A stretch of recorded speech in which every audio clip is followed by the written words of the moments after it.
শুভেচ্ছা জানিয়ে আবারও চলে এলাম রান্নাঘরে। আর আজকে তৈরি করব আমি পুঁই শাকের তরকারি ছোট চিংড়ি মাছ দিয়ে। আমি দেখো কড়াইতে সর্ষের তেল দিয়ে দিয়েছি আর দিয়ে দেবো 5 ফোড়ন।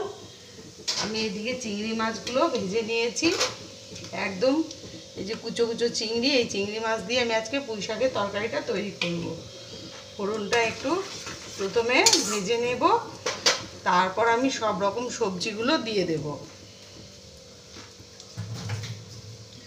আমি দেখো অনেক কিছু সবজি নিয়ে নিয়েছি এইভাবে কেটে, কুমড়ো, ঝিঙে, আলু, গাঁঠি কচু, বেগুন আর দিয়েছি বটবটি। সব কিছু এবার আমি এই তেলের মধ্যে দিয়ে দেব, একসাথে ভেজে নেব। আমরা তো মাছের মাথা দিয়ে পুঁই শাকের তরকারি খাই, কিন্তু আজকে আমি তৈরি করব এই কুচো চিংড়ি মাছ দিয়ে পুঁই শাকের তরকারি। তোমরা দেখতে থাকো। আমি একটু প্রথমে তেলের মধ্যে একটু ভেজে নেব, তারপর আস্তে আস্তে পুঁই শাকটাকে আমি সেদ্ধ করে নিয়েছি একটু, এই সেদ্ধ করা পুঁই শাকটা দিয়ে দেবো। এর মধ্যে দিয়ে দেবো কয়েকটা চেরা কাঁচা লঙ্কা, একটা কুচনো পেঁয়াজ আর একটা টমেটো।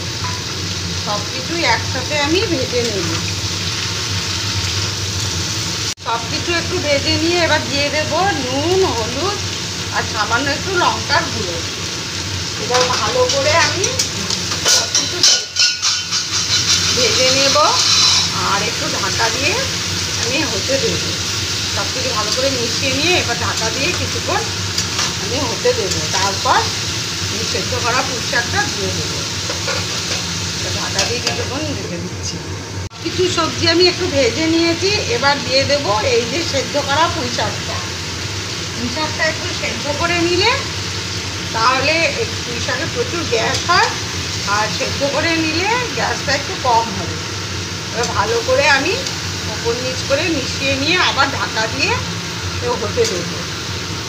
দিয়ে দেবো পরিমাণ মতন চিনি আর ভেজে রাখা চিংড়ি মাছগুলো। সব চিংড়ি মাছ আমি দিয়ে দিলাম। এবার ভালো করে আবার মিশিয়ে আবার ঢাকা দিয়ে আমি রেখে দেবো। রেডি হয়ে গেল আমার পুঁই শাকে চিংড়ি মাছ দিয়ে তরকারি। আমরা তো সব সময় মাছের মাথা দিয়েই পুঁই শাকের তরকারি খাই, কিন্তু চিংড়ি মাছ দিয়েও খুব ভালো লাগে খেতে।